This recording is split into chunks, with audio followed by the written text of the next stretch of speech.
Hi friends, அந்த 3 screw இருக்கும், அதை ஓப்பன் பண்ணிங்க. இதே நம்ம மெக்கானிக்கு ஷாப்புக்கு இதை எடுத்துகிட்டு போனோம், ஹெட்டே தூக்கிட்டு போடுற மாதிரி இருக்கும்.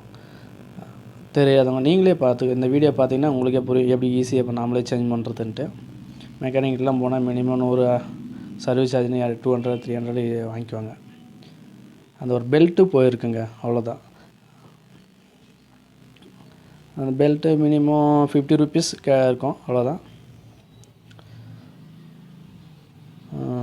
இருங்க, அதே எடுத்துட்டேன். உள்ளே இருக்கும், அது கீழே விழுந்திருக்கும். கட்டாயிருந்தால் கீழே விழுந்துடும் பாருங்கள், கட்டாயிருக்கு. அதனால தான் பாபின் சுற்ற முடியல. இப்போ இதே சைஸ் நீங்கள் அது வேணும்னா இதே எடுத்துகிட்டு போய்ட்டு நீங்கள் கேட்டிங்கன்னா போதும். 50 ருபீஸ் தான் அது ஒன்று கிடைக்கும், அவ்வளோதான். வாங்கிட்டு வந்து நீங்கள் அப்படியே ஃபிட் பண்ணிக்கலாம். இப்போ எப்படி ஃபிட் பண்ணுறதுன்னு பார்த்துங்க. ஃபிட் பண்ணுறேன் பாருங்கள், அவ்வளோதான். இதே தான் அந்த ரோலரில் நீங்கள் அப்படியே டைட் பண்ணிங்க, அவ்வளோதான். சும்மா லைட்டாக அப்படி போட்டு இழுத்து அப்படி போட்டு விட்டிங்கன்னா போதும், நின்றுக்கும். சேம் அதே மாதிரி கரெக்டாக அந்த கார்னரில் வச்சுட்டு நீங்கள் ஸ்க்ரூ போட்டு டைட் பண்ணிங்க. ஈஸி தாங்க, நாமளே பண்ணிக்கலாம். பாபின் சுற்ற முடியல, ஒயின் ஆகலை அப்படின்னு சொல்லிட்டு நீங்கள் அப்படியே ஒரு விட்டுறாதீங்க. கையிலே சுற்றிட்டு கூட பண்ணுறீங்க. வீட்டில் இருக்கவும் நீங்கள் ட்ரை பண்ணி பாருங்கள். இந்த வீடியோ பார்த்துட்டு மெக்கானிக்கு போக வேண்டிய அவசியமே இல்லை.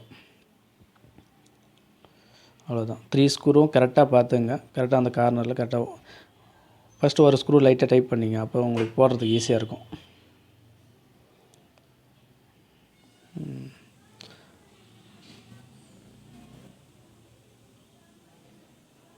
இப்போ என்னுடைய மிஷினுக்கு நானே தான் பண்ணிகிட்ருக்கேன். சின்ன சின்ன இதெல்லாம் நாமளே ட்ரை பண்ணி நாமளே பார்த்து பண்ணிக்கலாங்க.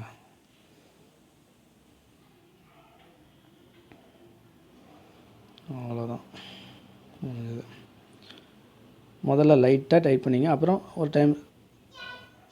இன்னொரு டைம் நல்லா டைட்டாக இருக்கான்னு நல்லா 3 ஸ்க்ரூன்னு பார்த்துங்க. இப்போ நான் உங்களுக்கு பாபின் சுற்றி காமிக்கிறேன். இப்போ ஒயின் ஆகும்.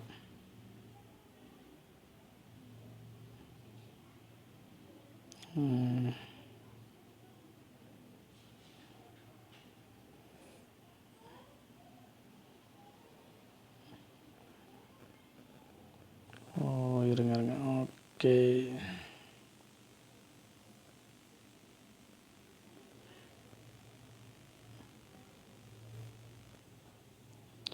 இப்போ பாருங்கள், ஓகே, ரன் ஆகுதுங்களா? ஓகே ஃப்ரெண்ட்ஸ், உங்கள் மிஷின் இந்த மாதிரி ப்ராப்ளம் இருந்தால் நீங்களே ட்ரை பண்ணி நீங்களே ரெடி